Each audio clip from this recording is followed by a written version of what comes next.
City reporter इख्तियार हुसैन मेमण सोभो देरो भरसां ॻोठ रज़ल मेमण जिते अव्हां खे का बि सहूलियत मैसर नाहे जंहिंमां ख़ासि हेठि बयान कजनि थियूं।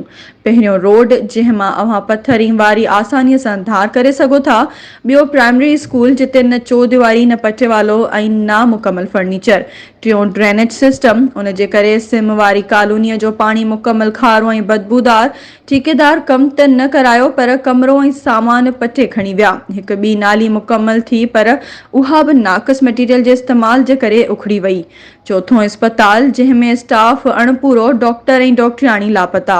इस्पताल जी भित मुकमल तबाह। मूं ॿुधो आहे त ॻोठ जे कमनि लाइ केतिरा ई भेरा पैसा आया ऐं ठीका मिलिया पर ख़बर नाहे त उहे अलाए कंहिंजे पेट में वञनि पिया। हुकूमत टैक्स वठण में माहिर आहे, बाक़ी कम कराइण में अलाए छा थो थियनि। असीं आला इख्तियारनि खे पुरज़ोर अपील था करियूं त कुझु तरक़ियाती कम कराया वञनि।